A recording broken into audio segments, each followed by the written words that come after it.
want to bring up someone that really has a vision for youth, has a vision for life, and hopefully you're going to be very inspired. His name is Mr. Rich Bella. Peace and blessings, everyone. So everything brings out a story, from the music to the poetry that you're about to hear, through this inspirational piece, and how I got to this place where I'm at and why I'm wearing what I'm wearing because of my daughter, who selected this piece, making sure that I wore red to represent you guys, the youth. So the story begins February last year, 4 o'clock in the morning. My phone rings. What are you doing? My cousin calls me up, says Adam is no longer here. I was like, Cousin Adam, I haven't seen him since knee high. So at 4 in the morning, my mind's recollecting, like, what's going on? And it's like, I got a phone call from that same cousin 2 weeks prior to one of my best friends from high school in the Bay Area who got murdered, shot in the chest. So at 4 in the morning, I'm figuring out what is going on, figuring out my life. I'm gonna reconnect with you guys on the second part of this message I have, but this first part is kind of like the Old Testament, or this is what life's about at this point. It's a consciousness, it's an awareness. So I'm making my way back to the Bay, and some of you can relate to a story of what happened to one of your friends, a relative, and how this affects an individual, a family, a community, society, and the world at large. One person makes a difference. So when I'm driving back to the Bay Area, I'm replaying like sports centers, you know, like in my head, what's going on? You know, my cousin, I haven't seen him since knee high. Everything, you know, he's a black belt, you know, big timer, you know what I mean, just doing his thing. So I get to the Bay Area, there's 300 kids, youth, excuse me, I'm not trying to use the word kids any longer, my daughter reminded me that's a she. So the youth, 300 on the block, you know, and you can feel the energy vibration of anger. Sitting there, and they're looking at me, and I'm looking at them, and I don't know what to say. Because I haven't been connected with my family in like 10 years because I moved out here to hustle and focus on just making money in the corporate world. So when that happened, and I saw the pictures of my cousin that I haven't seen since he was little, he looked just like me. So they were having issues with that because it was something like seeing a ghost, in a sense. So when I connected with them and spoke to each one of them, they were hard up, they were angry, they were mad, and they were wondering why I wasn't feeling the same way. I was just stuck in emotion, kind of what I'm feeling right here. I'm feeling everyone's vibration right now. And this awareness, from the connectivity, the festivity of what's going on, the breath we breathe right here. So in that awareness right there and then, pastors came out to speak to the young people, telling them that they needed this, and they were feeling condemned. And the youth were just angry about it. And they were just, it was like I said, 300, and you're telling them what they didn't want to hear. So at that moment, I was having what people call a divine moment, or, you know, a shift in consciousness, and aha. And I was like, if you're going to use me, use me. So I spoke up and said, Pastor, can I speak? And he was like, yes. And I said, this family here chooses this particular religion. This is their way of relating to other people. All we're here right now is to remind you of listening to that inner voice, to make that choice. To make the choice to say no. Because my cousin took 2 bullets to the neck for less than 100 sacks of weed because of a jack move that he got in the middle of trying to break it up.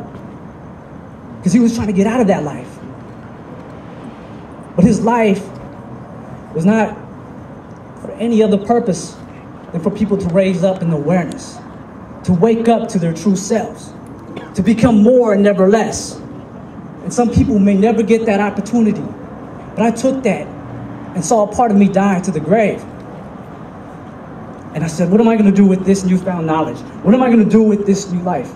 I come back to LA trying to be what I wasn't. I had an awakening experience. I no longer could do what I couldn't, do to serve myself as far as making money. My path before me stood in recognizing the greatness that's in this youth right here. Not just here, LA, Long Beach, all different parts, and saying, you know what? I'm here to remind them and reflect what you guys have. So the second part of the story is saying, okay, well before that, we just retract. From an individual standpoint, you see how it impacted me. You can kind of feel the pain through the vibration of the words that I chose. From a family perspective, there was hundreds of us that were hurting. Some of us wanted revenge. Some of us felt pain.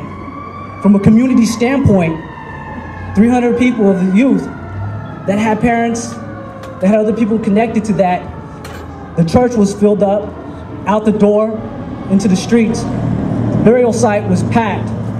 You could see a community was involved. And outside of that, I live in LA, so it goes beyond that. And we have family outside around the world, from Guam to Puerto Rico to the Philippines, that felt that presence of death.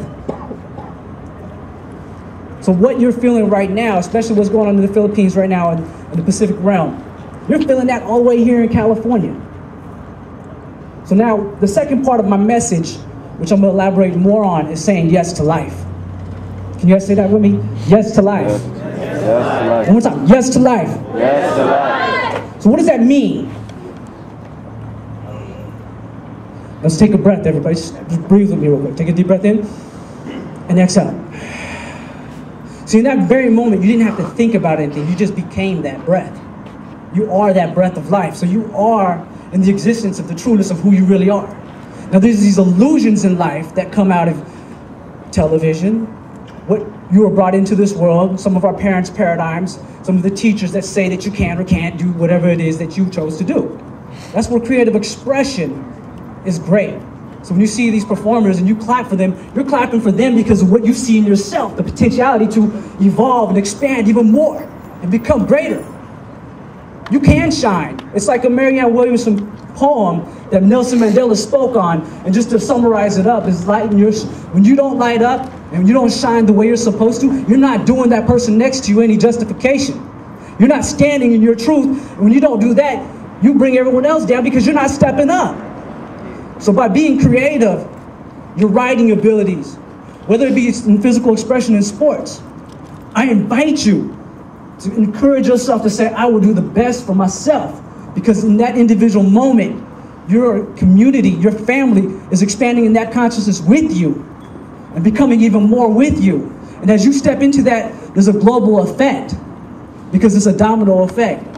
And as we shift into that kind of thinking, which is radical thinking if you really think about it, because everybody else is following what everybody else is thinking, you know? And the performer that spoke earlier, I forgot his name, and he talked about, what's your name, brother? John. And he was talking about how we can make a difference, you know, by just stepping into that and doing it. And there's programs out here that are here to help you out and assist with your greatness. That's what I invite you to do beyond just this celebration, this festivity, is to really step into it and expand. What is it that I came here to do? Some of you are going to be the next politicians. Some of you are going to be the next poets, the next, thinkers, free thinkers, and to make a difference. And to be honest with you, I'm on a lot of different panels globally. And your generation right now is making the biggest difference in the world as far as the Millennium Development Goals, which some of you aren't aware of. There are 8 goals that are instituted by the United Nations on making a difference, from gender equality to universal education. But that information is not being shared with the news or the media. But you are hearing about the deaths. You are hearing about the crime. So in the awareness of just talking about drugs, I invite you to say yes to life. Why? Because when you say yes to life, life gives you that opportunity to where you don't have to resort to drugs because you're in that creative process, you're in that moment, you're in the zone. So you don't need to mask whatever it is that you're going through because you're really being with that. There's 5 things I talk about when you step into your greatness is focus. If you take that acronym, say focus. Focus. One more time, focus. Focus. So the F is feel. Feel exactly what it is that you're feeling, okay? So when we were feeling the emotions of what was going through in my life last year in February, getting that news. Now observe, that's the O. Observe what you're feeling.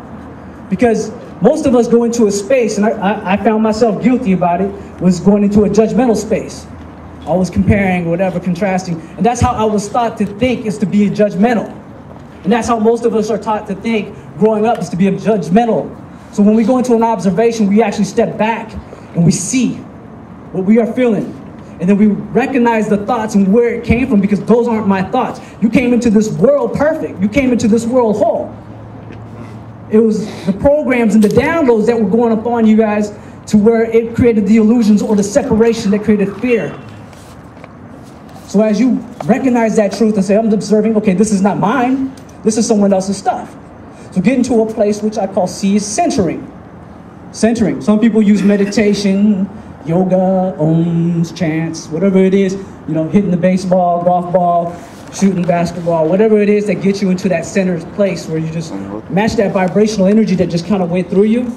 Some people dance, you know, and you feel a lot better, and you actually like, oh, okay, I'm able to shake that off. And after you've centered yourself, whatever it is that you choose to do, understand what exactly went through that process, what you're going through. Understand that. Take in consideration of probably journalizing what it is, because if not, what happens is your thoughts are replaying. You aren't your thoughts unless you choose to accept it. It's like Sports Center over and over. You just saw that same dunk. You just saw that same dunk. You just saw that same dunk from